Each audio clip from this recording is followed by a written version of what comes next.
gap-nya ini antara ini ke sini, Ya, ini siapa yang mau nanggung?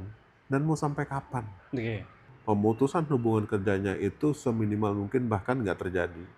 Tapi ketika itu sudah dilakukan dan ternyata masih minus, mau nggak mau itu sudah diatur dalam undang-undang Ya. tentang yang namanya PHK.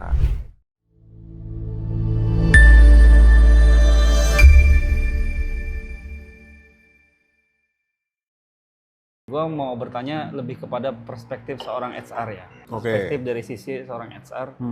Ini fenomena PHK.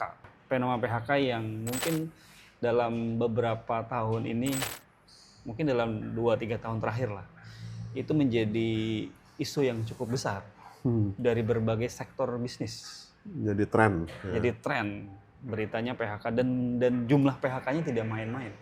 Dari semua Ratusan industri. sampai ribuan orang gitu loh. Nah, dari sisi perspektif HR nih, apa sih masalah utamanya sehingga perusahaan memutuskan untuk mem-PHK orang? Karena yang gue tahu pastinya karena ini PHK berkaitan dengan SDM, nggak mungkin orang HR tidak dilibatkan. Ya. Ya dong. Nah, bagaimana perspektif terhadap PHK yang cukup besar-besaran? Wah, pertanyaannya luar biasa nih Bro Hendra. Ya, gue jawab dari sisi HR perspektif ya. Ya. Gue selalu polanya ngambil dalam undang-undang ketenagakerjaan itu, pemutusan hubungan kerja itu bisa dilakukan setelah upaya-upaya internal itu dilakukan merupakan udah tidak ada jalan lain, maka baru boleh melakukan PHK dan harus sesuai dengan aturan. Oke. Nah, kenapa sih beberapa perusahaan indikatornya melakukan PHK bertubi-tubi? Pada akhirnya ini bisnis. Dilihatnya adalah revenue-nya naik apa turun. Oke. Contoh, di beberapa perusahaan revenue-nya saat ini sebelum terjadinya ada PHK itu stabil, cost-nya juga stabil. Tapi ketika revenue-nya turun, gap-nya ini antara ini ke sini, Ya. ini siapa yang mau nanggung?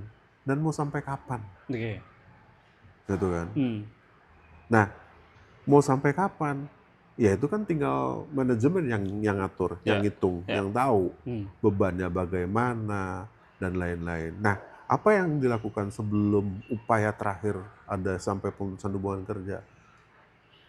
Mereview, melakukan efisiensi dari semua lini sektor. Belanja, operation, investasi, terus bila perlu yang nggak penting mainnya prioritas dan lain-lain. Sehingga kembali lagi bahwa pemutusan hubungan kerjanya itu seminimal mungkin bahkan nggak terjadi.